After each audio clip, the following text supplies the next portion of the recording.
संस्कृति का वैभव जग में सबसे न्यारा।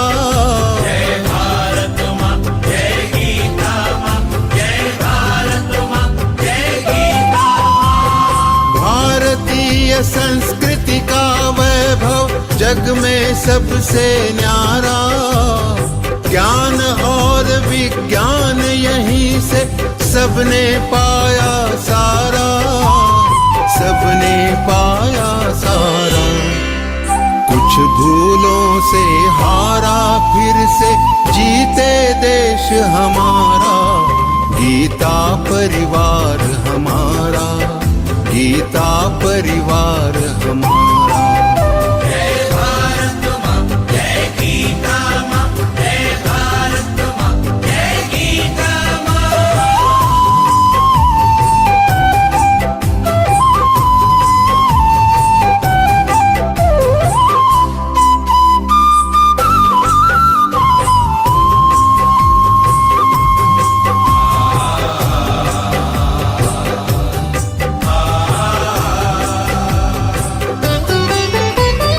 त्यागशील सेवा व्रतधारी युवा जगे पुरुषार्थी।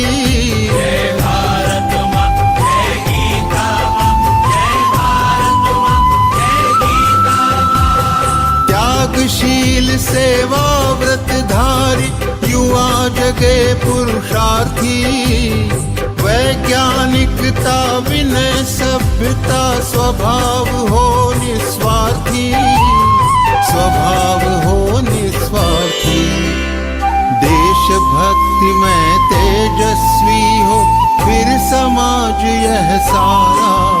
गीता परिवार हमारा, गीता परिवार हमारा। जय भारत माँ, जय गीता माँ, जय भारत माँ, जय गीता माँ।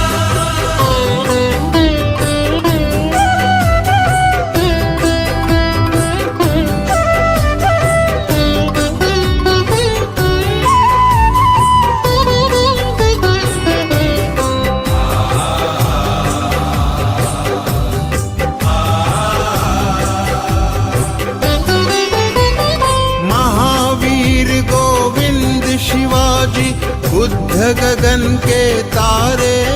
जय भारत माँ, जय गीता माँ, जय भारत माँ, जय गीता माँ। महावीर गोविंद शिवाजी बुद्ध गगन के तारे।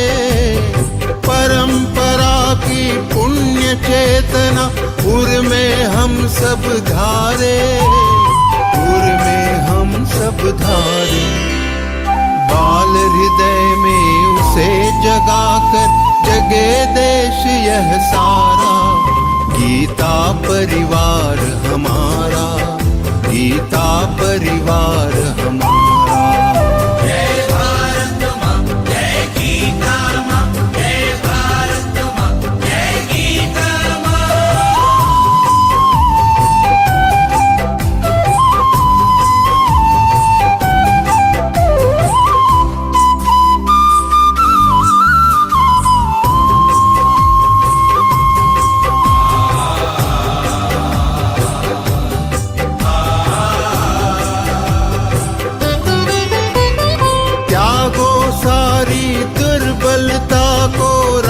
समर्थ बनाओ।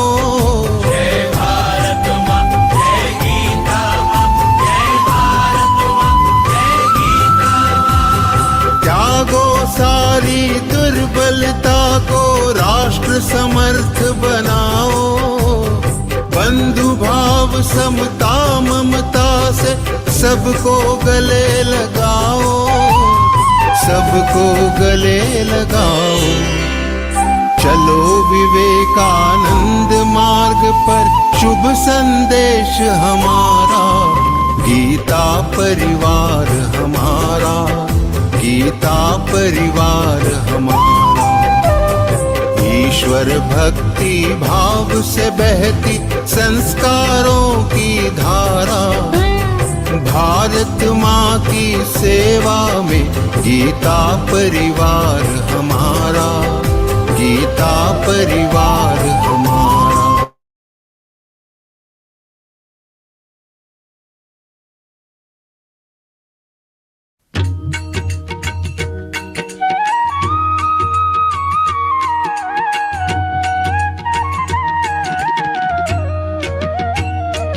अधरं मधुरं वदनं मधुरं नयनं मधुरं हसितं मधुरं हृदयं मधुरं गमनं मधुरम्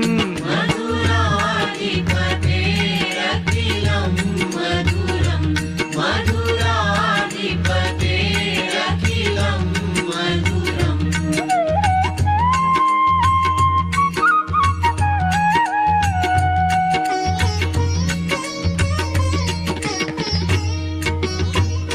वचनं मधुरं चरितं मधुरं वसनं मधुरं वलितं मधुरं चलितं मधुरं भ्रमितं मधुरम् मधुराधिपतेरखिलं मधुरं मधुराधिपतेरखिलं मधुरम्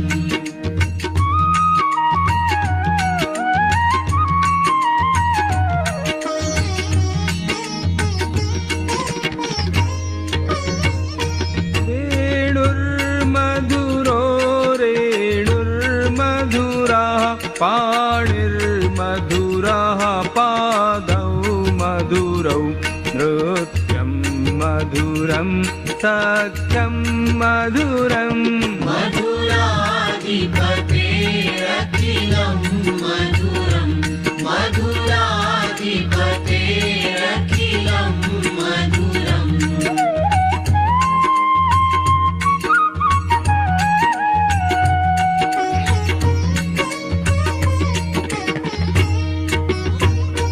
गीतं मधुरं पीतं मधुरं भुक्तं मधुरं सुप्तं मधुरं रूपं मधुरं तिलकं मधुरम् मधुराधिपतेरखिलं मधुरं मधुराधिपतेरखिलं मधुरम्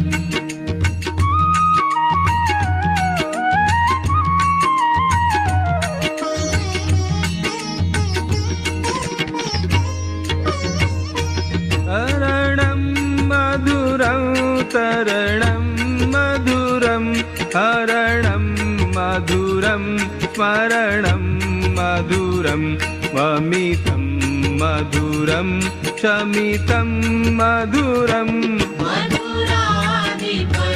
मधुराधिपतेरखिलं मधुरं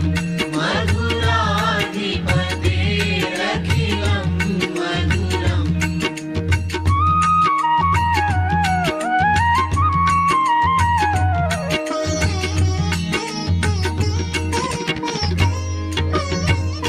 कुञ्जा मधुरा माला मधुरा यमुना मधुरा वीथी मधुरा सलिलं मधुरं कमलं मधुरम् मधुराधिपतेरखिलं मधुरं मधुराधिपतेरखिलं मधुरम्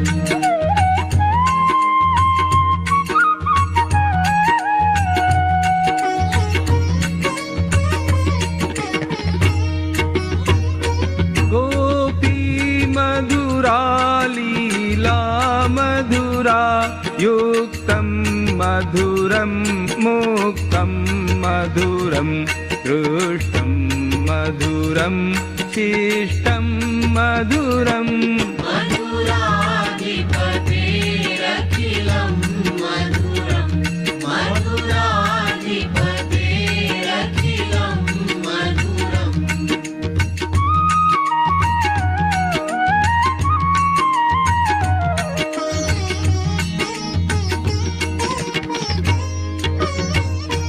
गोपा मधुरा गा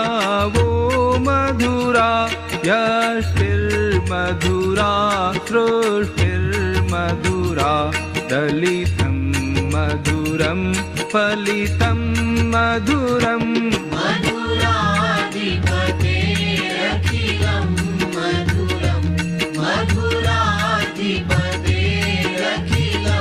मधुरं मधुराधिपतेरखिलं मधुरं मधुराधि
चरण सरोज रज निज मनु मुकुरु सुधारी बरनौ रघुबर विमल जसु जोदायक फलचारी बुद्धिहीन तनु जानिके सुमिरौ पवन कुमार बल बुद्धि विद्या देहु मोहि हरहु कलेस विकार। जय हनुमान ज्ञान गुण सागर जय कपीसति लोक उजागर रामदूत अतुलित बल धामा अंजनी पुत्र पवन सुत नामा महावीर विक्रम बजरंगी कुमति निवार सुमति के संगी कंचन बरन विराज सुबेसा कानन कुंडल कुंचित केसा हाथ वज्र और ध्वजा विराजे कांधे मूज जनेऊ साजे शंकर सुवन केसरी नंदन तेज प्रताप महाजगवंदन विद्यावान गुणी अति चातुर राम काज करिबे को आतुर प्रभु चरित्र सुनिबे को रसिया राम लखन सीता मन बसिया सूक्ष्म रूप धरि सियहि दिखावा विकट रूप धरि लंक जरावा भीम रूप धरि असुर संहारे रामचंद्र के काज संवारे लाय सजीवन लखन जियाए श्री रघुबीर हरषि उर लाए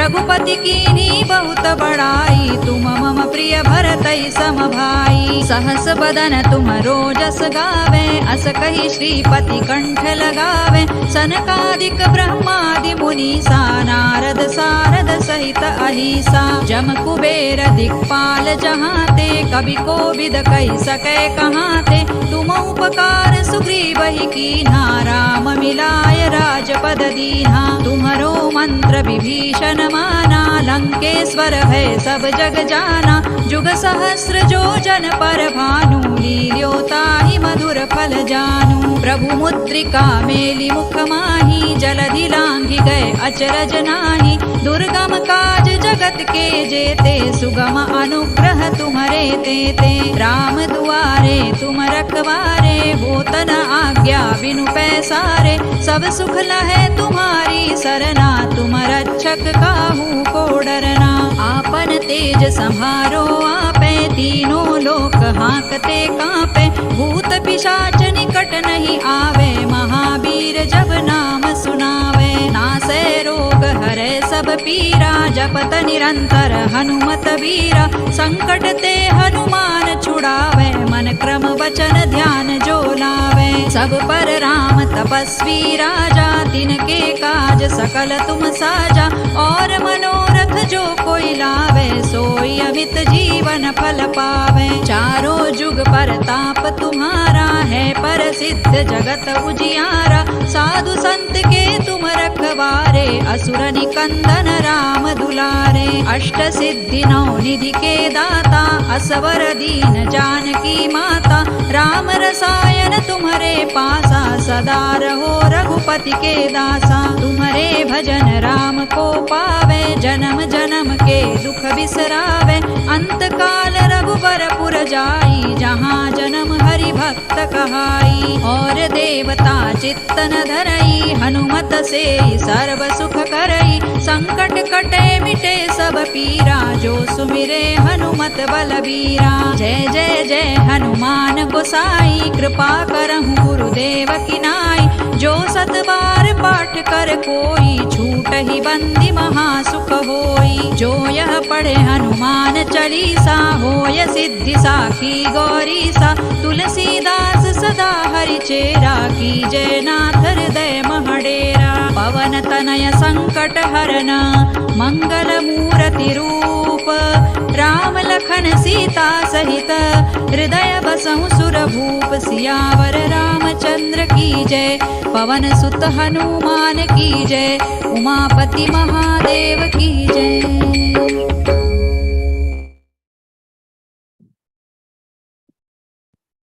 Jai Shri Krishna. Jai Shri Krishna to each and every one who are present here. Bowing down to all my gurus before the start of the program.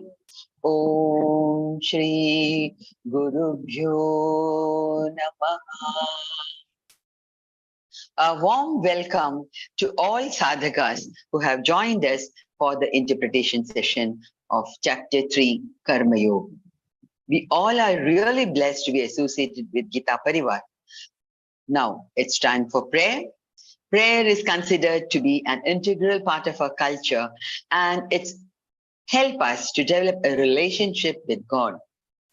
When we pray to our God, our prayers are answered in the form of thoughts, spiritual feelings, scriptures, or even the actions of other people.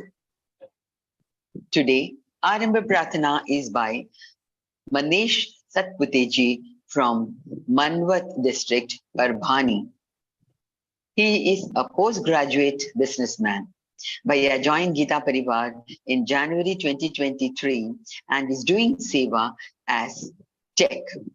He is in training management team, adding super adder team, graphics team, etc. etc. Vaidya, please. Krishna. वसुदेवसुतं देवं कंसचानूरमर्दनं देवकी परमानन्दं कृष्णं वन्दे जगद्गुरुं श्रीकृष्णं वन्दे जगद्गुरुं. जय Shri Krishna. Thank you, Manish Bhaiya, for that melodious prayer. Now, it's time for Deepa Prajwalan. Shubham karoti kalyanam, arogyam dhana sampada, shatru buddhi vinashaya, Deepajyotir namostute. I fold my hands before the light that brings prosperity, auspiciousness, good health, abundance of wealth, and destruction of the enemy's intellect. May I request Sapna Dijire for doing the honors. Didi is from Bangalore. Didi is a postgraduate in maths with B.Ed, diploma in naturopathy and yoga. Sapna Didi is a trained classical singer and doing seva as trainer in all levels. Didi joined Geeta Parivar in April 2021 and has cleared Pathik exam, that is by hearting 12 chapters. She's an examiner and she is in Pracharak team too. Didi, please. निषिद्धैरप्येभिर्लुलितमकरन्दो मधुकरैः करैरिन्दोरन्तश्छुरित इव सम्भिन्नमुकुलः विधत्तां सिद्धिन्नो नयनसुभगामस्य सदसः प्रकीर्णः पुष्पाणां हरिचरणयोरञ्जलिरयम् शरदिन्दुनिभां शुभ्रवस्त्रैरलङ्कृतां कलहंसकृतावासां वरदां शारदां नुमः वरदां शारदां नुमः.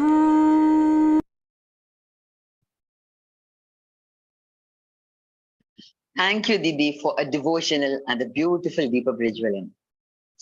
I would like to inform all the participants that you may ask questions once the session is over. Raise your hands only after the session is over, please. Now, it's time for the most anticipated part of this session. Our speaker for the day is Vikas Vaidya ji from Pune. By now, you may know him very well. Vikas ji is a mechanical engineer and has done PGDBM also. Vaidya is a trainer for L1 to L4 and trainer's trainer for all levels. He's also involved in teaching Vishnu Sahasranamam, Vivechan and teaching of Vishnu Sahasranamam.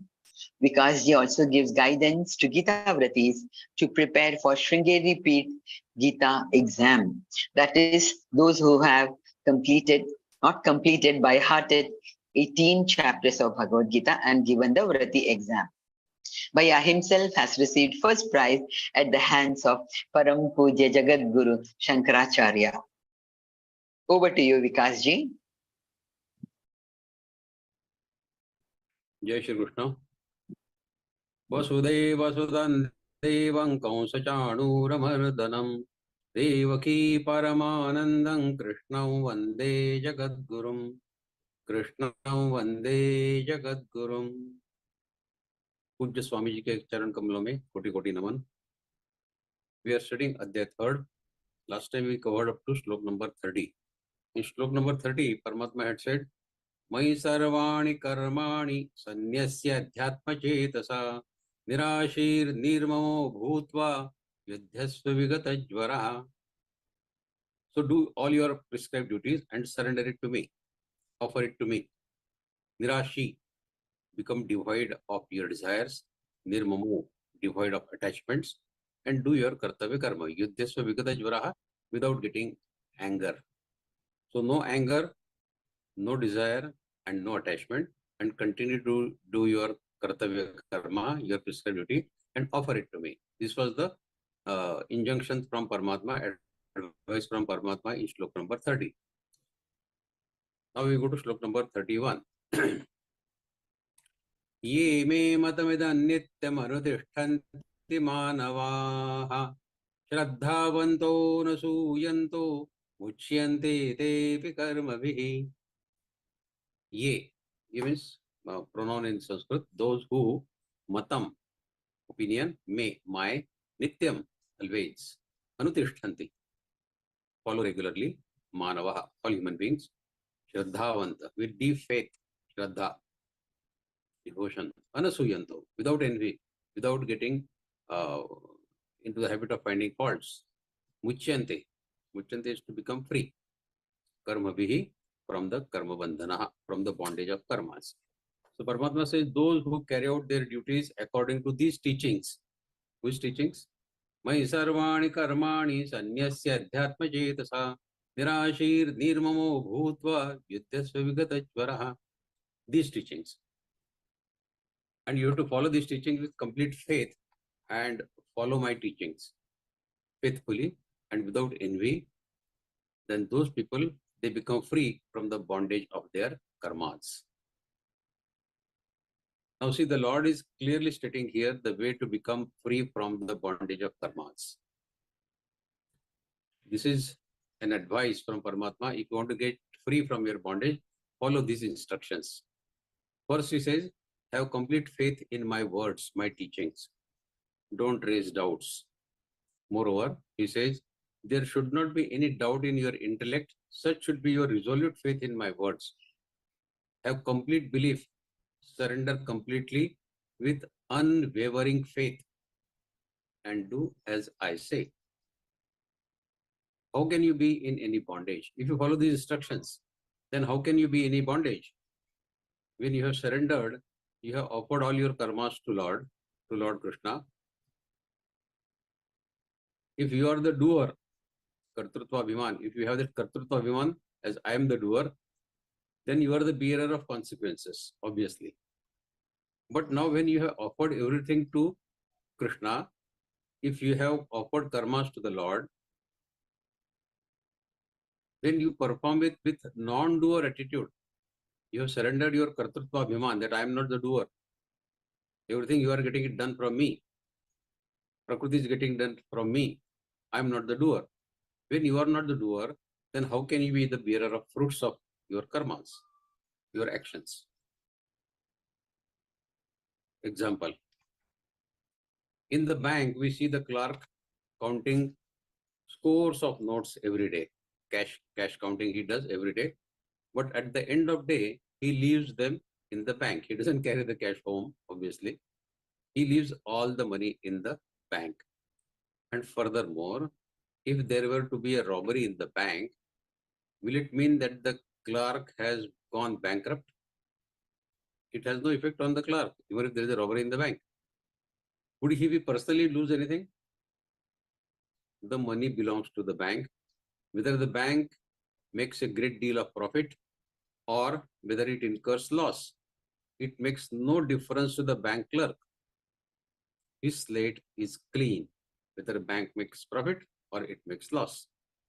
He has nothing to do with that. He is doing his karma of counting the notes and leaving them in the bank. The Lord says, keep your slate clean, working in such a way that neither the body nor the mind belongs to you. All that happens in your life as a result of your vasanas and past samskars, past karmas. Don't get perturbed by that. Simply offer it at the feet of the Lord. do your kartavya karma and offer it at the feet of Lord. There is a purpose to our life, human life, and in order to achieve this purpose, follow these teachings of the God. Seek the God first, and then everything else will come automatically later. Also remember not to try to find some mistakes, lacuna, in the lessons taught by Krishna. To find faults in others is our nature. We are expert in finding faults with others. Few things are beyond any remarks. This we must keep in mind all the time. Few things in our life are beyond remarks, beyond comments by anyone. For example, is this statement open for comments that whether one should respect his mother and father or not? Can anyone comment on this kind of statement? Or what will happen if I don't respect them? Is it possible to get comments on this kind of statements? So some statements are beyond comments, beyond criticism, beyond review by anyone. Similarly, dharma, the dharma being taught, kartavya karma, dharma being taught in Bhagavad-Gītā is also not open for comments or for review or for criticism. Paramatma says, believe in that 100%. With unwavering faith, you have to trust my words, you have to believe. And then follow those teachings, then leave everything else to me. Then I will take care. The teachings of Gita are like this only. These are to be experienced. Innumerable people have learned Gita and have got benefited in their lives. We read many stories. Therefore, instead of entering into some meaningless discussion, Krishna was one or there were two Krishnas, the Krishna playing in Vrindavana and the Krishna telling Gita are different. Some such meaningless discussions people enter into. So therefore, instead of entering into some such meaningless argument and discussions, just have full faith in the teachings of Paramatma and start doing your karma as per these teachings. Secondly, asuya, jealousy, has become a regular feature of our thinking and our behavior. Again, one example. One accountant in the bank, he bought a new car, jazzy luxury car he bought. His colleagues outwardly appreciated him and praised him. Kya car hai, badhiya, excellent, beautiful. But inwardly, many of them were thinking as to how this guy has managed to buy such an expensive car. From where did he get the money?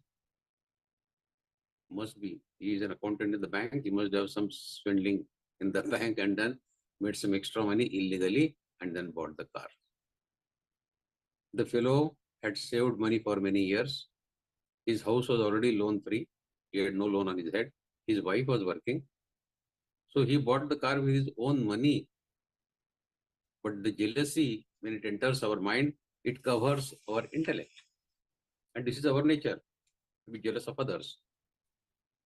We have heard a story in our childhood that there was a poor Brahmin who could not earn enough to feed his family. Then one day when he was going through the forest, Vanadevata gave him one Akshay Patra. That means a utensil, sort of, which will give enough food, as much as you want and whatever variety you want. That is Akshay Patra. You ask for it and you get it. Like that. So from that day onwards, his family was very happy. They were getting sumptuous food every day and of variety of food. Now seeing this sudden happiness in the family, their neighbor, he got jealous. These fellows were remaining hungry for many days. Now they are all looking very happy. They have put on weight also. What has happened in their family? So when he came to know about that Akshay Patra, one night he stole it out of jealousy. Then the Vanadevata helped him getting it back, that Brahmana and all that. That story is okay. But the point here is, when you see someone prospering, normal tendency of human beings is to become envy, become jealous of others. Paramatma says, this will not work. Anasuya. You have to be free of envy. You know, like Ayurvedic medicines, when we take, we have to follow some pathya. Pathya means restrictions. Eat this, don't eat this. Ayurvedic people have some allergy for Simla mirchi, I don't know why. but don't eat simla mirchi, don't eat that, don't eat this, like that. They have some restrictions. Similar restrictions, Paramatma says, you have to follow when you are walking on the path of Adhyatma. Follow it with Shraddha and don't have Asuya. God says, those who surrender all of their karma and karma phala, fruits of their actions, by using their Vivek Buddhi, discriminative wisdom, they get rid of their sins. But those who keep finding faults in my teachings, in whatever is instructed to them, don't follow my teachings, they never get established in the spirituality. So this is the meaning in short of this shloka. We go to next shloka, 32nd. Ye tvedadabhyasuyanto nanutishtanti me matam sarvajnana vimudanstan vidhinashtana chetasaha. Ye means those people, etat, this, abhyasuyanta, out of envy, out of habit of finding faults, expressing doubts, anutishtanti, regularly perform, me, my, matam, opinion, sarvajnan, all sorts of knowledge, vimudhan, be fooled, deluded, tan, they are vidhi, vidhi is to know, nashtan, all get ruined, destroyed, meet with the downfall. Achetasaha, people without analytical mind. Chetasa is your Viveka Buddhi. Achetasa is people who do not use their Viveka Buddhi, their discriminative wisdom. So Paramatma says, but those who out of envy disregard my teachings and do not follow them are to be considered as fools, mudhan, deviated from the purpose of human life.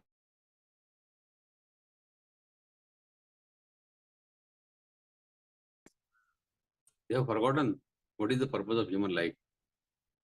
And then they become devoid of spiritual consciousness. So the Lord says in this shloka that those who do not live their lives as prescribed. Prescribed means shlok number 30, what we read. Mai sarvani karmani sanyasya adhyatma chitasa nirashir nirmamo bhutva yudhyasva vigatajvaraha. According to this teaching, prescribed teachings, which says offering all karmas to the Lord, being free of attachments, expectations and envy. This was the teaching of Lord in Shlok 30. Those who do not follow this, they are those fools who happily lead to their own downfall. Those who don't believe in the statements of mine and lead their life the way they want, they meet their own downfall themselves. Those who do not use their Viveka Buddhi, their discriminative wisdom, and are devoid of supreme knowledge, those whose intellect is deluded, confused, the Lord labels such people as nothing but fools, mood. As we know, there are many so-called of learned and wise people who read scriptures, who read many adhyatmic literature. They listen to the discourses given by different experts, yet they lead their life with total unawareness. Idhar se aaya, udhar se gaya. They don't follow that in their life and they live the life the way they want without any awareness of what has been told to them in all those discourses or in all those adhyatmic literature. So these people are nothing but learned fools. They are learned, but they are also fools. So there are two types of fools then. Those who are literally ignorant. Genuinely they don't know. Literally ignorant. And hence they waste their human life. And then those who are learned ones, who are full of bookish knowledge, but yet they do the same. They also waste their human life. Now it is difficult, honestly, to put into practice whatever you have read or whatever you have heard. We read so much of Geeta, we attend to so many Vivechana Satras, we go to so many discourses from experts. But can we follow every word that has been taught to us? Every word that we hear, can we follow it? It is difficult. Why difficult? Because of the age-old unconsciousness which has ruling over our conscious mind. Such is the immense power of your unconscious mind that it has tremendous influence over your thoughts and your choices. There are umpteen number of shlokas and sanskars lying in our unconscious mind, both good and bad. And when the undesirable sanskars surface, they have such an impact on your personality that you become inclined towards those activities which are detrimental to your spiritual consciousness. Sorry. And those people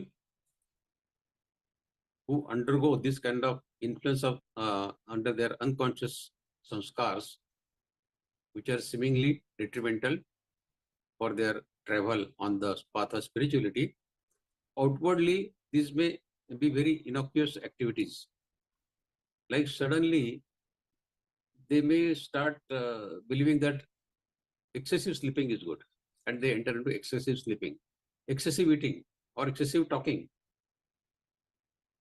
But these simple things, outwardly these may appear to be very simple things. सो गया तो क्या हो गया, सो गया ठीक है, okay fine, खा लिया तो क्या हो गया, बहुत बोलता है तो क्या हो गया. So excessive sleeping, excessive talking, or excessive eating may outwardly appear to be very minor issues, but these are not in the interest of the sadhak who is on the path of adhyatma.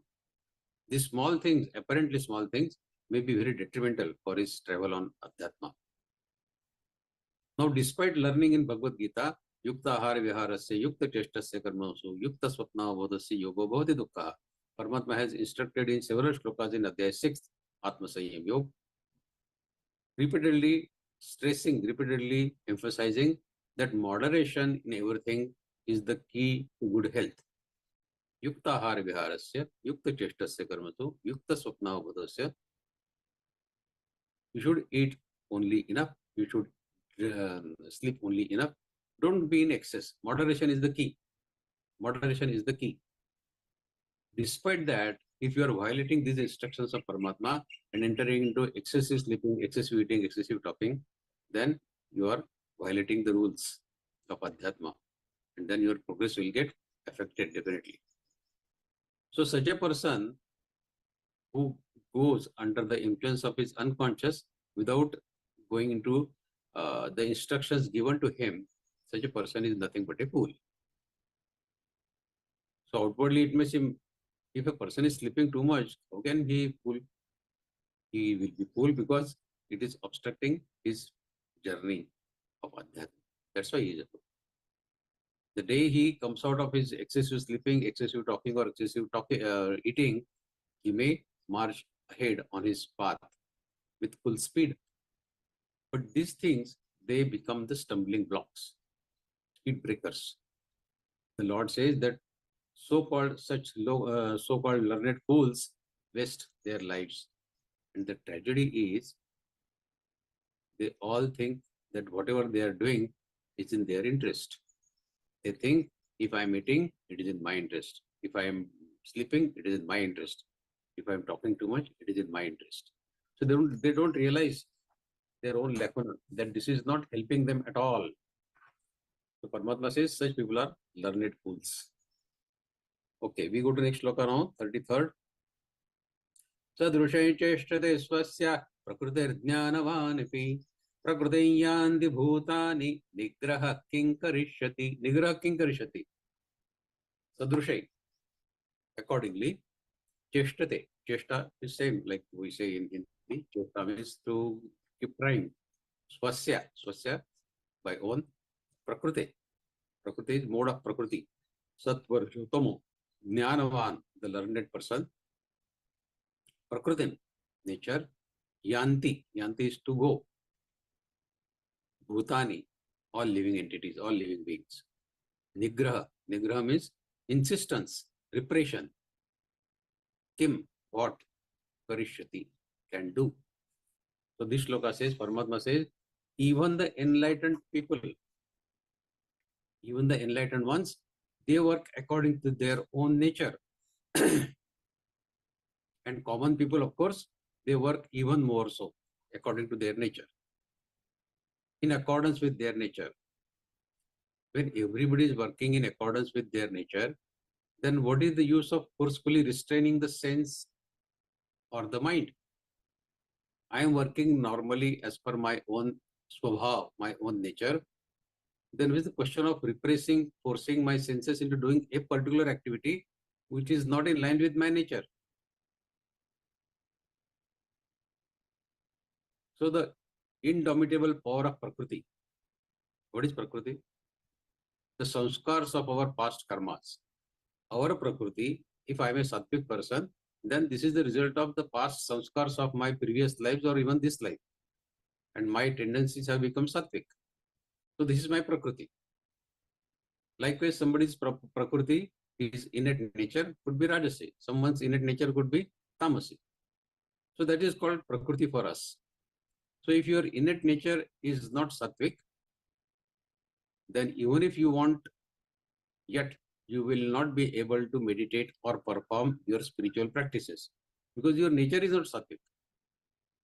Then even if you are in the esteemed company of a very learned person, very learned guru, your mind will come up with some such excuses that you will leave that place where the Swamiji is telling you something. Because by nature you are not sattvic. So your Prakriti will not allow you to sit there for a long time. The Jnani, the learned people, they also abide by the law of Prakriti. What is Prakriti? Sanskars of our past karmas is our Prakriti. A common man does the same, of course, but there is a difference. When a Jnani follows his innate nature, his Prakriti, and a common man follows his Prakriti, his nature, there is a difference in both. The difference is that such a Jnani is well aware of the gunas arising in the mind and behaves with awareness that these are the gunas of Prakriti and I am acting as per the Prakriti gunas which are in me. Knowing that it is all nothing but a game. I am acting sometimes Rajasi or Tamasi, it is all game. I am basically a sattvic person. And he does everything, whatever is happening, he enjoys that, but with total detachment. So if a sattvic person gets angry, you may think that he is becoming tamasi. Or if a sattvic person is watching a movie, you will think he is becoming a rajasi. But it's not so. He is not into those. These are the gunas which are getting that activity done from him. He is aloof. He is not involved in that. He is watching it with detachment. If the detachment part is missed and if he starts getting attached to it, then there is no difference between a Rajasi and a Jnani. So doing all such things which your gunas force you to do with detachment is the real Jnani. That way is the real Jnani. A sage, a saint, he also has a great deal of love for his daughter, like a common man has. We all love our sons and daughters.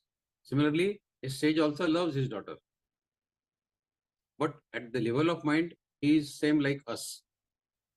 But inside his core, he is neither has any affection nor any aversion for anyone, including his daughter. Inside his core, outwardly, at mind level, he is same like us. We all heard the name of J. Krishnamurti, the great enlightened master of last century, the Jnani, J. Krishnamurti.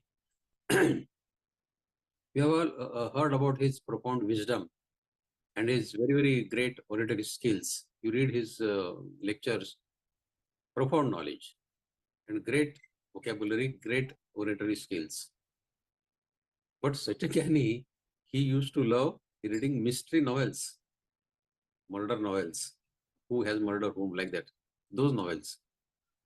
The important thing here is that nothing binds the liberated, enlightened Jnanis, masters, and they just play with Rajoguna.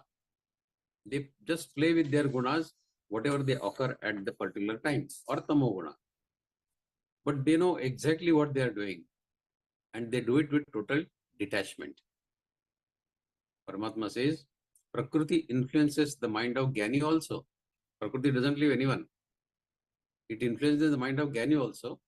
And if we see, we probably see an excess of Rajoguna in Lord Krishna also. making fun of others, frolicking, teasing, dancing, playing flute. These are outwardly all Rajasi gunas. On the other hand, it was in Buddha's Prakriti to sit quietly in sheer silence. That was Buddha's Prakriti. Krishna's Prakriti was that. Buddha's Prakriti was that. While Mahavir's Prakriti was to remain without clothes. That was his Prakriti. And music was the Prakriti of Chaitanya Mahaprabhu and also of Mirabai. It was their Prakriti. Lord Shiva has everything of all this. And when Lord Shiva dances, no one can dance like him. And when he sits in meditation on his Kailash Parvat, no one can match him either in meditation.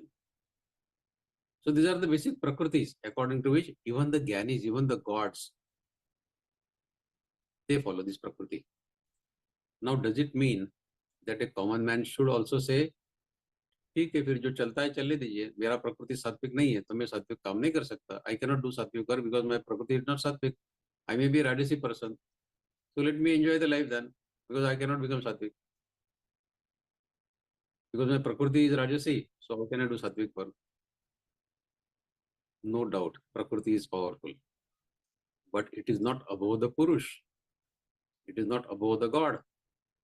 The only way to come out of the influence of Prakriti is by Abhyas and Sadhana.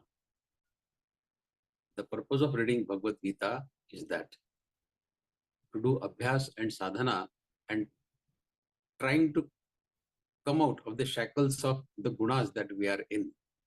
If our samskars of previous life or this life are Rajasi and Tamasi, we have to start thinking as to how we can increase the content of Sattvic Guna in us. But that cannot happen forcefully by forcing your senses.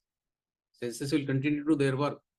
So start looking as a witness to the sense activities and try to wash the samskars. Samskars? Our previous karmas. The more we do Sattvic karmas, the more washing you will do of your samskars. And the sanskar, when they improve, you will automatically get drawn into doing some Sattvic karma.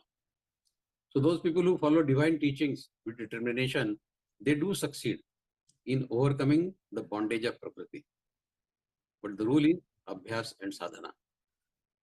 Now when Arjuna refused to fight, God told him that his nature will force him to fight.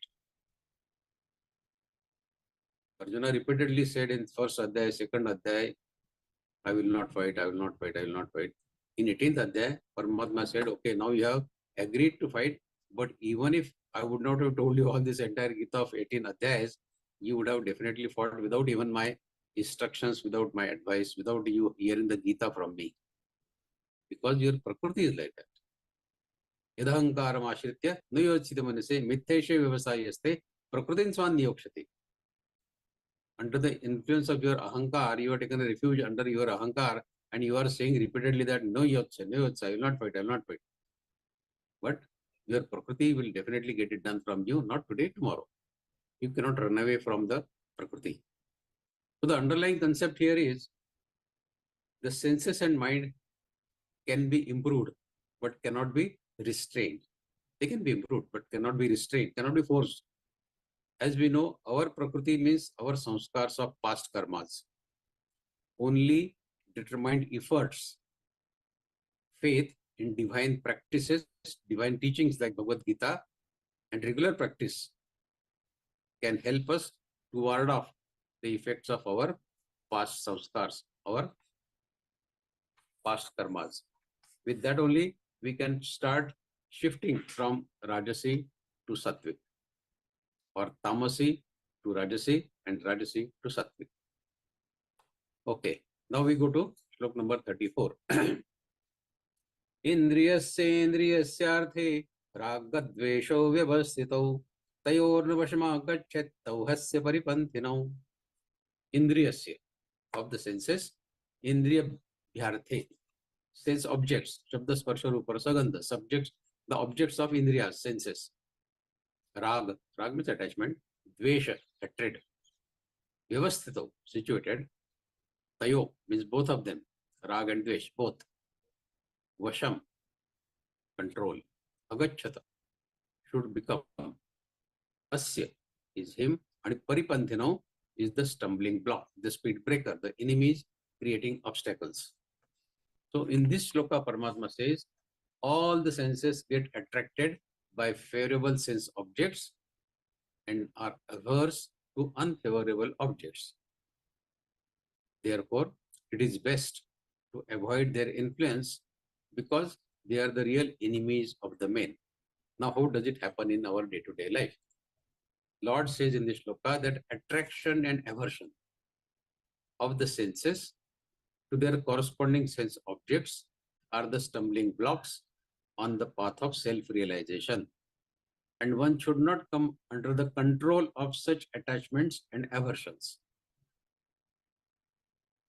The moment you hear something, the moment you taste something, the moment you see something, you feel something in your mind. You will either like it or you will dislike it. This duality of like, dislike, automatically exists in the interaction of sense and the corresponding sense objects. For example, eyes. Your eyes have a sense object of seeing.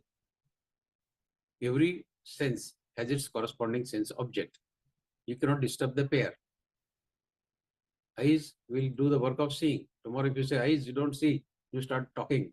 Eyes cannot talk. Because this pair has been fixed by Prakriti and it has to work that way only. So eyes, when they see something, if they like, you feel happy. If you don't like, you become unhappy. Happy, unhappy, like, dislikes. This is the way we are wasting our life. The whole life gets wasted in playing with this interplay of senses, sense objects, attachments and aversions. We discussed this, I think, in a previous session also, that you are helping someone, that fellow doesn't help, say thanks to you, you get unhappy. After some time he says, okay, thank you very much, you helped me a lot, you become happy. But in the moment, in the interim period, you undergo several thoughts. I had given an example of my wife some time back, that I am used to take tea at say 7 o'clock. My wife doesn't bring at 7 o'clock. I get angry. Then I said, I do so much for my family and they don't take care of me. I get angry that these fellows are don't deserve that I do something for them. Then she comes at 7:15, 7:20 with a hot cup of tea. And then she says, yesterday we had guests. So the whole tea, we made coffee for all the guests and there was no milk left.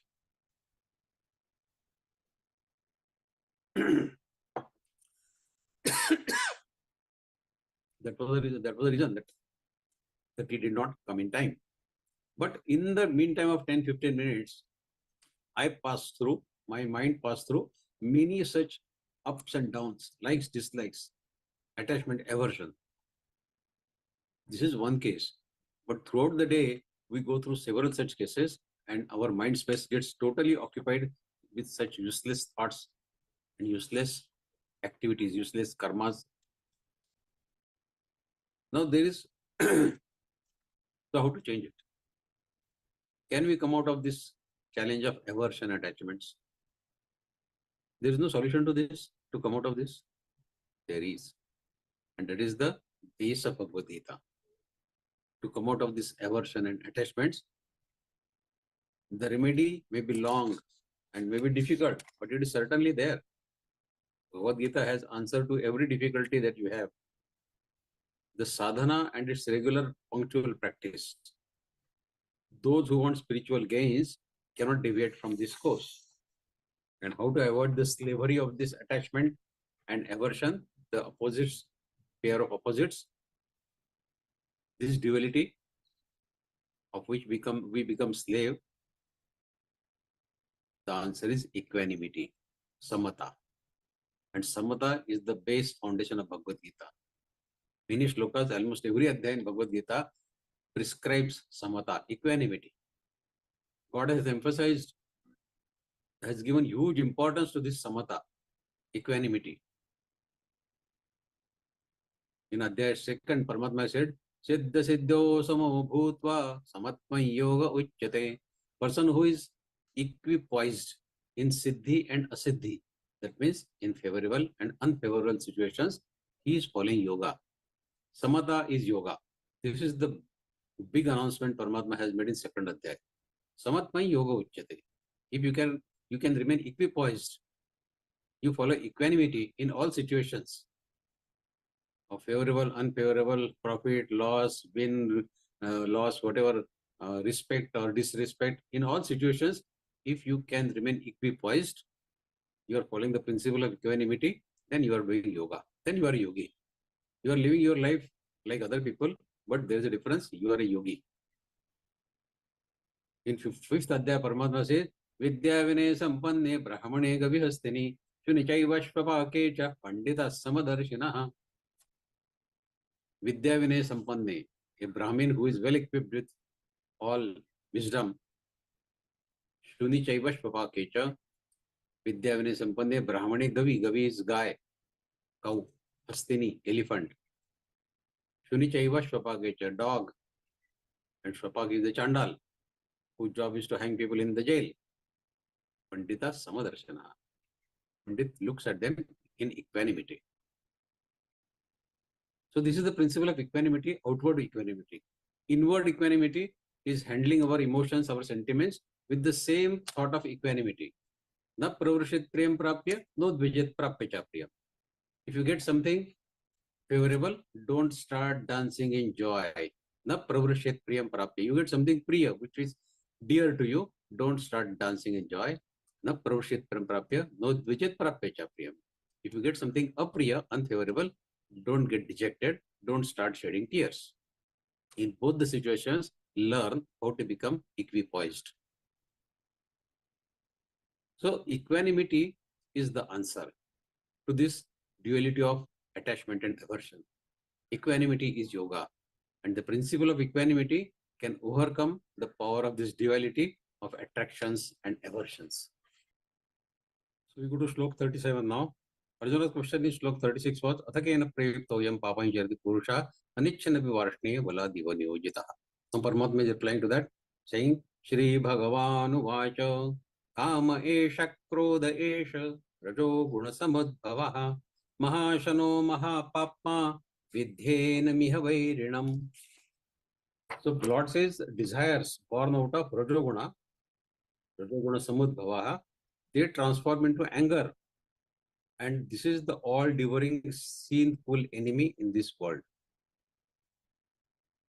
This desire is insatiable, mahashano, extremely sinful, mahapapma, vidhyena miha vairanam, and the greatest enemy in the world. So when the quantum of rajoguna becomes excessive, it leads to rising of desires of attaining pleasures from others. Then it could be another object or another person. The excessive rajoguna thus creates waves of desires for obtaining pleasures through some means. Then it could be wealth, it could be possession, it could be power, it could be prestige, it could be appreciation, or some physical relationships. Indeed, anything. So when the desire is not fulfilled, when it is thwarted, the desire is thwarted, it leads to the rising of anger. And the anger leads the person carrying out some sinful act. Shri Krishna says clearly that the root cause of all sinful acts is your rajoguna, your own rajoguna. Don't blame others. It is your rajoguna which is causing all the sinful acts committed by you. That means as long as we don't take care of our rajoguna, we don't curtail our rajoguna, this cascade of desires will keep uninterrupted. And they are not fulfilled. If they are not fulfilled, the kamanas, if they are not fulfilled, it will lead to anger. And then this anger will translate into some action which is sinful. And this way it will continue. See, the way things are there in modern life, we know that right from our childhood, our parents, our grandparents, and our neighbors, and nowadays the peers, media, society, everybody, is teaching as the most important thing in life is money and power. And people are driven to achieve this success at any cost, money and power. Even if it means they are immoral or unethical. Such individuals with an excess of tamoguna and rajoguna, they enter into these sinful activities with very ease. They don't have to think about it, or they don't have to try about it. Their objective is money and power. And to achieve that objective, they enter into any kind of rajasi and tamoguna activities which are sinful activities. So this is the natural tendency. Like the water's natural tendency is to fall down. Similarly, the tendency of human beings in achieving those targets of money and power is to fall down in rajoguna and tamoguna and commit all sorts of sinful activities to achieve their objective. So we know the algorithm, how the sequence takes place. Excessive rajoguna, first thing, it leads to desires, okay. Then unfulfilled desires, they lead to rising of anger, which in turn propels the sinful act. In second adhyay, there is a beautiful description of all this. Dhyayato vishayan purusa sangasteshu upajayate, sangat sanjayate kama kamat, krudho vijayate, krudhat bhavati sammoha sammohat pratibhrama, pratibhramshat buddhinasho, buddhinashat pranashyati. So it all starts from dhyayato, the way you are thinking. Okay, we go to next sloka now. Dhumena vriyate vahanir yatha darsho malena cha yatholbena vrato garbhas tatha tene damam vratam. Now Paramatma is giving an example. Just as fire is covered by smoke, a mirror is covered by dust. Dhumena vriyate vahanir yatha darsho malena cha. Darsha is mirror, it is malena cha, it is covered by dust, or the fetus is covered by layers of that membrane in the garbha of the women. Like all these things are covered, so is the knowledge, which is covered by the layers of desires. Your kamanas, they are covering your knowledge. Thus, even if there is knowledge present in your intellect, but it is masked by the layers of desires, by the layers of kamanas, then it is of no use. That knowledge is of no use because it is already covered by so many of desires, so many of kamanas. Because as long as the blanket of desires is cloaking the intellect of yours, the anger will keep on rising and you will inevitably keep getting into some sinful act. You cannot avoid it because your knowledge is covered by kamanas. Kamanas have overpowered your intellect, kamanas have overpowered your knowledge. So all knowledge that you have read or heard about is hidden behind those kamanas. Kamanas don't allow the knowledge to come up. And that strength of kamanas, they propel you into doing some sinful act. Okay, next sloka. Avardai jnanamete na jnanino nitya vairana kamarupena kaunteya dushpurena nalena cha. Now Paramatma says, the discriminative wisdom, that means your viveka buddhi, of even the knowledge, even the knowledgeable people, even the jnanis, avardai jnanametena jnanino nitya vairana kamarupena kaunteya dushpurena nalena cha. The Viveka Buddha, the discriminative wisdom of even the knowledgeable Jnani people is covered by this perennial army or enemy of Kamanas, which is akin to a voracious fire, Paramatma says. So 100 desires, if I always give an example that the Kamana is like a tissue box on your dining table, you take one tissue and another comes attached to it. You take second, third comes attached to it. So it's a never-ending cycle of Kamana getting fulfilled. Next Kamana is again in the line. Fulfill it, third, fourth, fifth, never ending. So 100 desires get awakened with the rising of one single desire. It implies, it multiplies and spreads like a wildfire. The Kamanas, they spread like wildfire. There is a small story in Panchatantra. There is no time, but I will still mention this story. Once upon a time, there was a traveler who was traveling from his village to another village in context of some business. He walked a lot of distance. While coming back, it was night time. And then he was extremely tired and hungry. So he decided to rest under a tree. Now it so happened that the tree was a wish-fulfilling tree. Ichha Purti Vriksha. Kamana Purti Vriksha. So as this traveler he laid on the ground, a desire arose in his mind. If I get a good hot food here, how good it will be. I'm feeling so hungry. And since it was Ichha Purti, wish fulfilling tree, suddenly the hot plate of good food, sumptuous food came in front of him. He took all that food, and then he said, if I get a good bed, soft bed here for sleeping, I can't sleep on the floor. How good, how best it will be. Suddenly the bed came with a good mattress, soft mattress on it. He lied down on that mattress. Then the thought came to him, my legs are aching a lot. If I was at home, my wife would have done the massaging of my legs.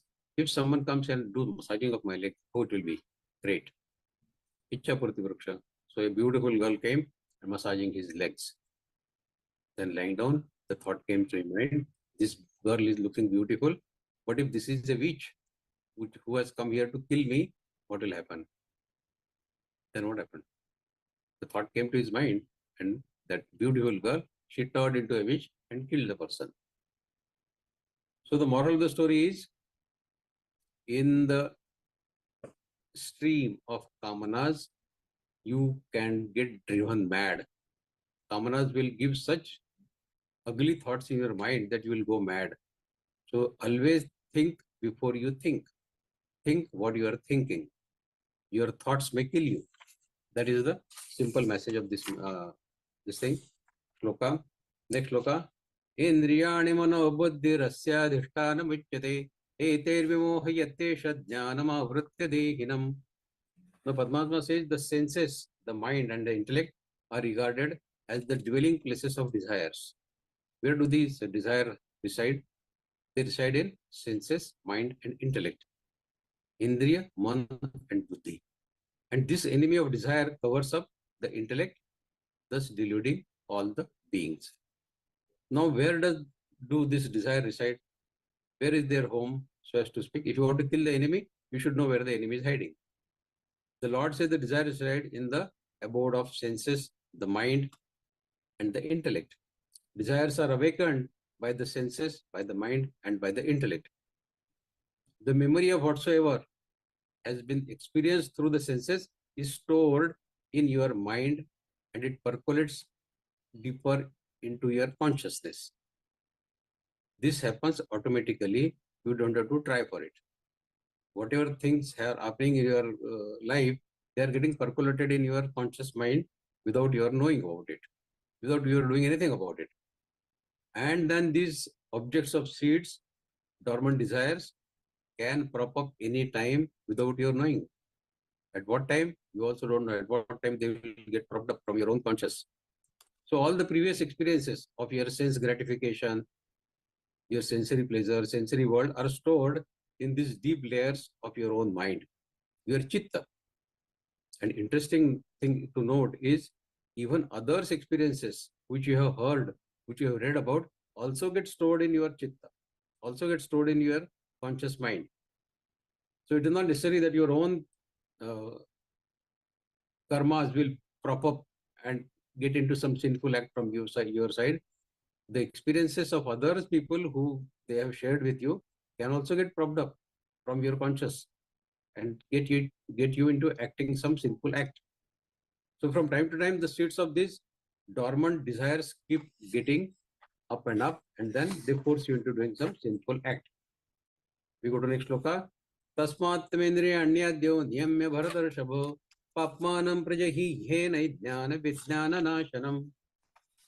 Parmatma says, therefore, Arjuna, you first, by controlling and restraining your senses, control this desire, lust, because this sinful desire is the destroyer of your knowledge and intellect, your self-realization. It destroys all that. Now, let us not misinterpret this shloka to mean that the Lord is asking you to forcefully control your senses. What propels the senses and push them into sensory objects, Shabda, Sparsha, Rupa, Rasa, Gandha?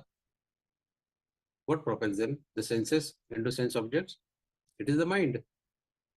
Misunderstanding this shloka, many people leave their homes and run off to some destination in some cave, thinking that there is no way to to forcibly control ourselves.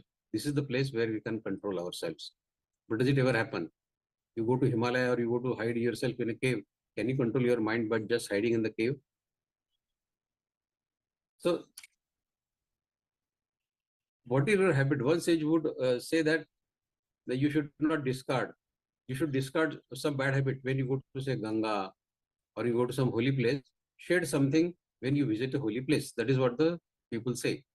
And mind you, this something is not an object, but rather some demerit, some bad habit, some obsession, or some enslavement of your mind, which you are supposed to shed off, which you are supposed to give up. Thus, when you take a dip in Ganga and make a resolve that from this moment onward, I will give up such and such bad habit or such and such tendency of my mind. That is what is expected.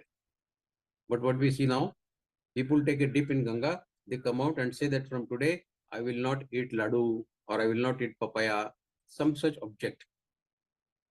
And the best part is, anyway, they don't like eating papaya.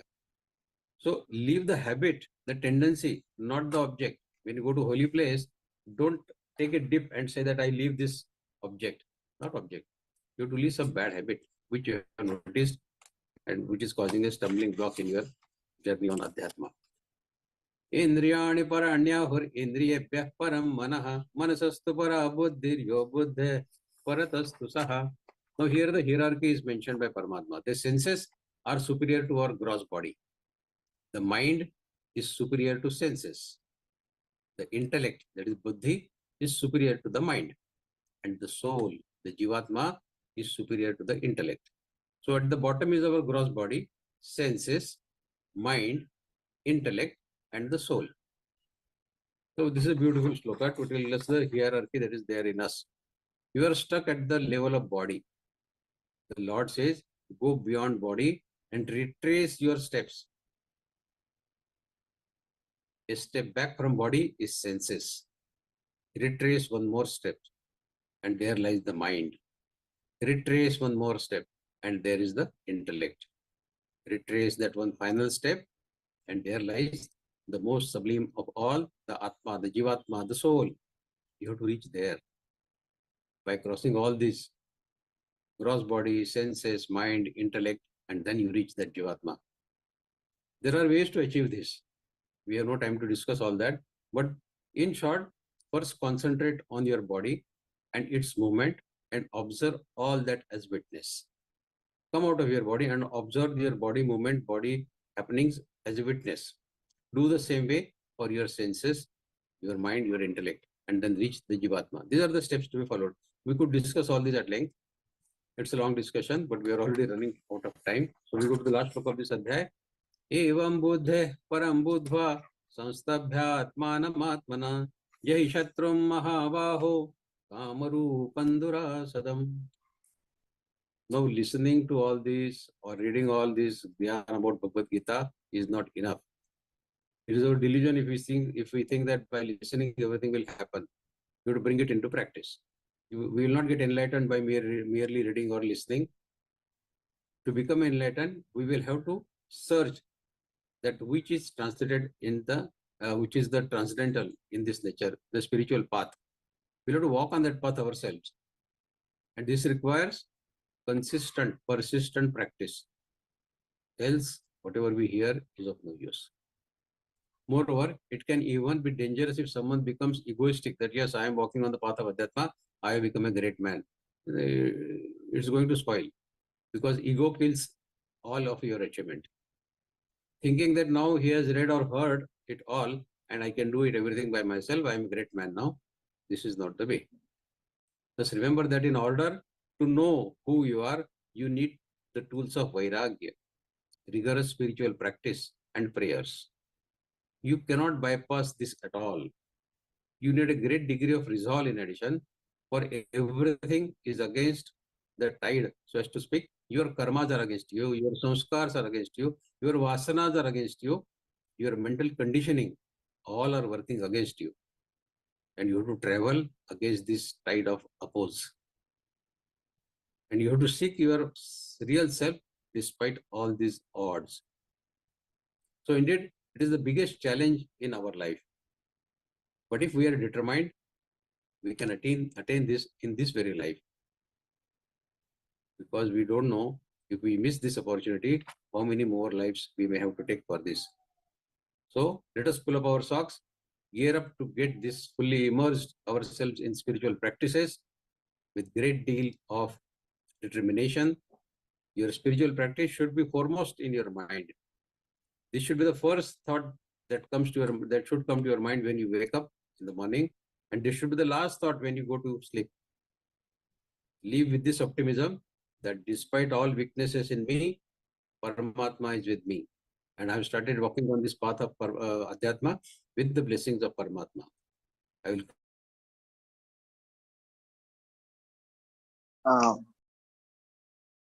भैया ये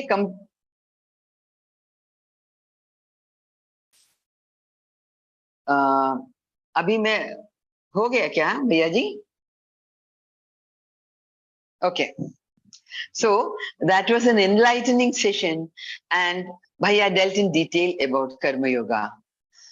We will be seeing more of Bhagavad Gita in next coming chapters, because today 3rd chapter is over and we will be moving on to the 4th chapter, Jnana Karma Sannyasa Yoga. Yeah. So now it's time for question and answers. I request those who want to ask questions to raise their hands and switch on their cameras and wait for their turn.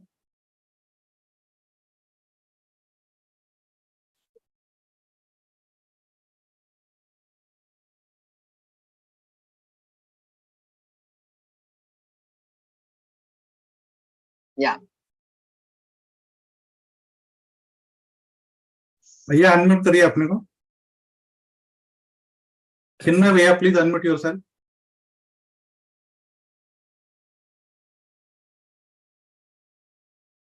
Jai Shri Krishna. Jai Shri Krishna. I'm audible? Yeah. See, at the end of every chapter, we chant Om Tatsaditi. Pushpika. Krishna Brahma Shastra. Sri Krishna Arjuna Sambhade Brahma Shastra, right? So why the Gita we are saying this is Brahma Shastra? Brahma Vidya, not Brahma Shastra. Yeah, Yoga Shastra and Brahma Vidya. Brahma Vidyayam Yoga Shastra. So it is Brahma Vidya and Yoga Shastra. Sri Krishna Arjuna Sambhade. Yes. So that's my question. Brahma Vidya. Yeah. So, see, all this knowledge about Parabrahma is Brahma Vidya. About Nirgun Nirakar, about Sagun Sakar, which has been discussed at length in several shlokas, several adhyas of Bhagavad Gita, is Brahma Vidya. Brahma is Paramatma, Parabrahma. And Vidya is the knowledge about him. That means Bhagavad Gita is the ultimate knowledge. Yes, Brahma Vidya is the ultimate knowledge about Parabrahma. And it is also Yoga Shastra, because in Atma Sanyam Yoga, the 6th chapter of Bhagavad Gita, we learn how to go into meditation. So, see, that means Bhagavad Gita is actually practical science. We should implement this in our practical life, and not at the when we go to crematorium, where people put Bhagavad Gita on the chest. And I mean, that's abusing Bhagavad Gita, isn't it? Bhagavad Gita is for reading, and I tell people that don't keep a photograph of Bhagavan Sri Krishna. Instead of that, reading Bhagavad Gita, showing him more respect and take in our personal life. Very correct. Bhagavad Gita is an encyclopedia on how to live the life. Absolutely. And but not only that, 17 adhyas of Bhagavad Gita, they teach us how to live the life. There is one adhyaya in Bhagavad Gita which teaches us how to live this life and how to live the body. And another thing, sir, with due respect to all, people said that this is for Hindus. I think this is another blunder, and that way actually abusing Bhagavad Gita. Those who said this is for Hindus. Hindus means Indians. I believe Hindustan, whoever lives in India, Hindustan, they are all Hindustani. Apart from whether, they believe in Islam or what, all are Hindustanis. But this is actually, to my definition, universal, perfect management book And there Very is correct. no management book available in the universe better than Bhagavad Gita. See, this Bhagavad Correct, sir? Gita is for the entire humanity. Today's Yes. world population is 790 crores, and this book applies to all of them, all 790 crores, irrespective of their faiths. Because Absolutely. when Gita was told, there was no Islam, there was no Absolutely. Christianity, it was only and only Sanatan Dharma. Some. And For Paramatma has human again being. said, Manusha, Manusha, Purusha, Manusha. So it is for the humanity, not for a particular caste or creed or a Absolutely. religion. It is for the entire humanity. Those That's why it's who a are lesson listening- for the entire world. Absolutely. It's a myth to say that Bhagavad Gita is only for Hindus. It's not so. Thank It's you, not sir. That is my belief. So that's why I get the opportunity. Yeah, you are to very discuss correct, this, bounce Chinmayi. this with Bhagavad you. Gita is not only for Hindus, it is for Absolutely. the entire humanity. But if you listen, most of the people, all these people, they said this is for Hindus. Hindus, Dharma Granth. And that is another blunder. And that's why people don't read it. It's for the entire humanity. All But people. really, it's a wonderful book. In fact, my father, my grandparents, and I'm also maintaining that. I don't know whether my son will follow it or not. But really, the life I enjoy with Bhagavad Gita and I practice, and Yeah, particularly control my anger. yes, It gives me tremendous pleasure. right. Thank you, sir. Thank you, thank you. Thank you, sir. Jai Shri Krishna. Yes. Sujata Didi. Hello. Actually, Shloka 35 and 36, I don't understand. Can you somebody explain this 35 and 36 Shloka? Shriyan Swadharmo Viguna, Paradharma Ye- Swanishtitat, Swadharme Nidhanam Shreya, Paradharmo Bhayavaha. Yeah. That means to follow our own dharma, to follow our own prescribed duty, whether it is with some lacuna, whether it is some deficiency, it is better than following somebody else's prescribed duty or dharma, even if you can follow it with perfection. To die following our own kartavya karma, following our own duty is better than following somebody else's duty. So during the course of discussion, we have discussed this, that once you have a particular prescribed duty to perform, then it should get wedded to that particular kartavya karma, that particular duty. Arjuna on the battlefield, he said killing people is bad. He forgot that he is a Kshatriya. This war has been inflicted on him. It is not started by him. This has been forced upon him. And when a war is forced on a Kshatriya, he should not show his back to the battlefield. He should take up the war and fight. But he forgot that because he forgot that I am a Kshatriya. And what is Kshatriya's dharma? So that's why Paramatma specifically said this shloka. Shriyan Swadharmo Viguna. Even if you have some lacuna in performing your kartavya karma, even then you should do it, because Arjuna wanted to behave like a Brahmin. Brahmin, I will not kill anybody. We discussed during this shloka that a Brahmin, he joins the army, so he becomes a Kshatriya the day he joins army. He is no more a Brahmin. Imagine a Brahmin fellow going to the battlefield and saying that I will not kill the enemy because I don't believe in ahimsa. I don't believe in himsa, violence. I'm a Brahmin. I cannot kill people. Then why the hell you have come to the army? That is a question. If you don't kill the enemy will kill you. Then get killed. So when you follow your dharma, then to follow your dharma is better than following somebody else's dharma, even if you can follow it with perfection. That fellow Brahmin who has joined army, he can follow the path of non-violence with perfection. Probably he is not so competent enough to kill the enemy. Even then, he should go ahead and try to kill the enemy, because that is his dharma now. The day he joins army, he has become a Kshatriya and his dharma is to kill the enemy. So, Shriyan Sadharma Viguna, Paradharma Swanishtitat, Sudharme Nidhanam Shreya. Even if you get death while following your dharma, your kartavya karma, your prescribed duty, it is better than to follow somebody else's duty. And then 36 sloka, Arjuna has asked a very pertinent question.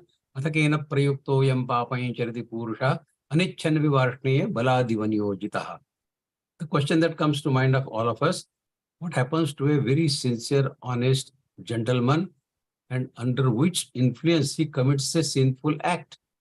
Atha kena prayuktayam. What inspires him to commit a papa karma, to commit a sinful act?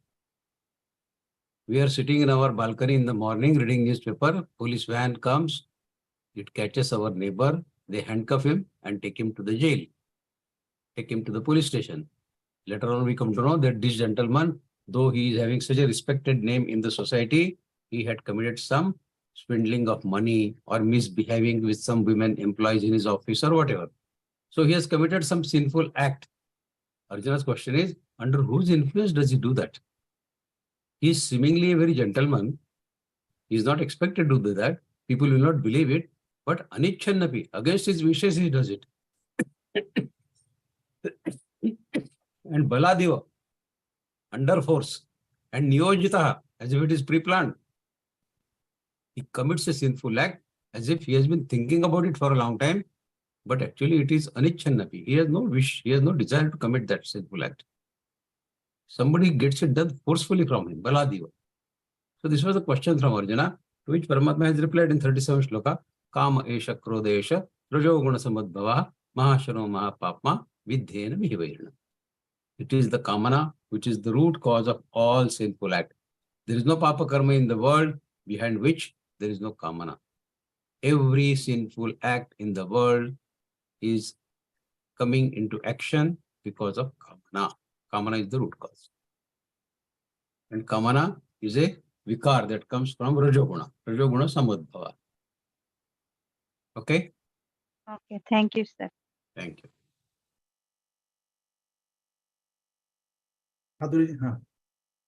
जय Shri Krishna. Yes.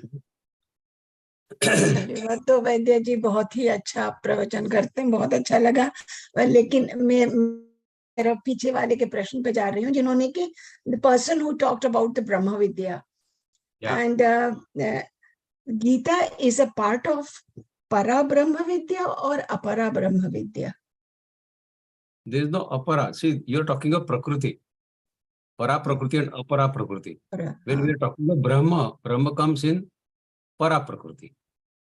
Okay. But this Apara Prakriti is also a part of Brahma. Is also created, is also a creation of Brahma. Is also a creation of Krishna. So whether it is Para Prakriti or Apara Prakriti, the knowledge of both is Brahma Gyan. You are living in the samsar, you are living in this universe, which is created by Parabrahma. Parabrahma is different than this universe, but universe is also Parabrahma. Whatever in 10th Adhyaya Bhagavad Gita, when you learn Vibhuti Yoga of Paramatma, you come to know that Vasudevam Sarvaiti. Everywhere you see Vasudeva only. There is nothing else other than Vasudeva.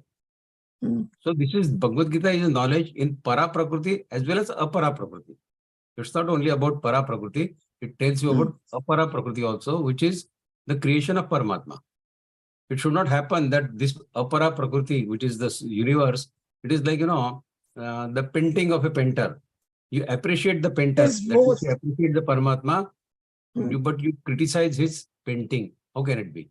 If you appreciate the painter, then you have to appreciate his painting also. That means you have to appreciate the Apara Prakriti as well. Yes, sir. And Para Prakriti. So actually you say that it is it encompasses both, Gita encompasses both Para and Apara. Yes. Okay. Jai Shri Krishna.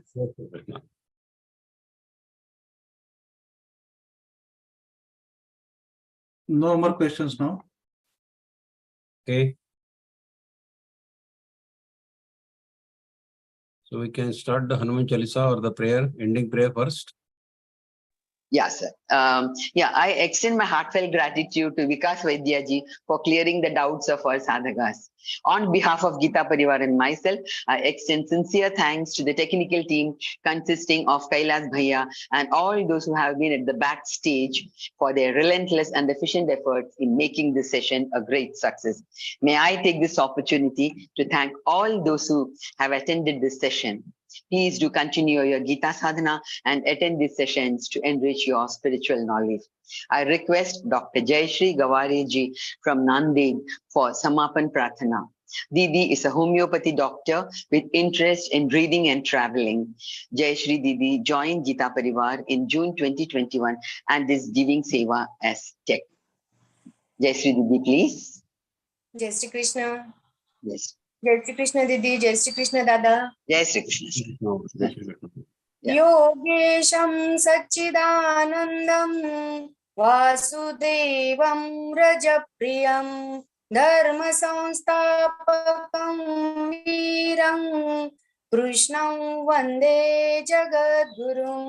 श्रीकृष्णं वन्दे जगद्गुरुं. जय Shri Krishna. Jai Shri Krishna. Thank you, Didi, for that melodious prayer.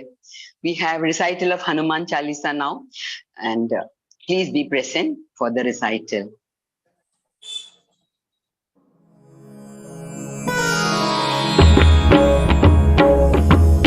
Shri गुरु चरण सरोज रज निज मनु मुकुरु सुधारी बरनउ रघुबर विमल जसु जोदायकु फलचारी बुद्धिहीन तनु जानिके सुमिरौ पवन कुमार बल बुद्धि विद्या देहु मोहि हरहु कलेस विकार. जय हनुमान ज्ञान गुण सागर जय कपीसतिहु लोक उजागर रामदूत अतुलित बल धामा अंजनी पुत्र पवन सुत नामा महावीर विक्रम बजरंगी कुमति निवार सुमति के संगी कंचन बरन विराज सुबेसा कानन कुंडल कुंचित केसा हाथ वज्र और ध्वजा विराजे कांधे मूज जनेऊ साजे शंकर सुवन केसरी नंदन तेज प्रताप महाजगवंदन विद्यावान गुणी अति चातुर राम काज करिबे को आतुर प्रभु चरित्र सुनिबे को रसिया राम लखन सीता मन बसिया सूक्ष्म रूप धरि सियहि दिखावा विकट रूप धरि लंक जरावा भीम रूप धरि असुर संहारे रामचंद्र के काज सवारे लाय सजीवन लखन जियाए श्री रघुबीर हरषि उर लाए रघुपति कीन्ही बहुत बड़ाई तुम मम प्रिय भरतहि सम भाई सहस बदन तुम रोजस गावे अस कहि श्रीपति कंठ लगावे सनकादिक ब्रह्मादि मुनीसा नारद सारद सहित अहिसा जम कुबेर दिक्पाल जहाते कवि कोविद कहि सकै कहाते तुम उपकार सुग्रीवहि कीन्हा राम मिलाय राजपद दीन्हा तुम्हरो मंत्र विभीषण माना लंकेश्वर है सब जग जाना जुग सहस्र जो जन पर भानु लील्योताहि मधुर फल जानू प्रभु मुद्रिका मेलि मुख माही जलधि लांघि गए अचरज नाही दुर्गम काज जगत के जेते सुगम अनुग्रह तुम्हरे तेते राम दुआरे तुम रखवारे होत न आज्ञा बिनु पैसारे सब सुख लहै तुम्हारी सरना तुम रक्षक काहू को डरना आपन तेज सम्हारो आपे तीनों लोक हांकते कांपे भूत पिशाच निकट नहीं आवे महावीर जब नाम सुनावे नासै रोग हरै सब पीरा जपत निरंतर हनुमत वीरा संकट ते हनुमान छुड़ावे मन क्रम वचन ध्यान जो लावे सब पर राम तपस्वी राजा तिनके काज सकल तुम साजा और मनोरथ जो कोई लावे सोई अमित जीवन फल पावे चारों जुग परताप तुम्हारा है प्रसिद्ध जगत उजियारा साधु संत के तुम रखवारे असुर निकंदन राम दुलारे अष्ट सिद्धि नौ निधि के दाता असवर दीन जानकी माता राम रसायन तुम्हारे पासा सदा रहो रघुपति के दासा तुम्हारे भजन राम को पावे जन्म जन्म के दुख बिसरावे अंत काल रघुबरपुर जाई जहाँ जन्म हरि भक्त कहाई और देवता चित्तन धरई हनुमत से सर्व सुख करई संकट कटे मिटे सब पीरा जो सुमिरे हनुमत बलबीरा जय जय जय हनुमान गोसाई कृपा करहु गुरुदेव की नाई जो सत बार पाठ कर कोई छूट छूटहि बंदी महासुख होई। जो यह पढ़े हनुमान चालीसा होय सिद्धि साखी गौरीसा। तुलसीदास सदा हरि चेरा कीजय नाथ हृदय महडेरा। पवन तनय संकट हरन मंगल मूर्ति रूप। राम लखन सीता सहित हृदय बसहु सुर भूप। सियावर रामचंद्र की जय पवन सुत हनुमान की जय। उमापति महादेव की जय।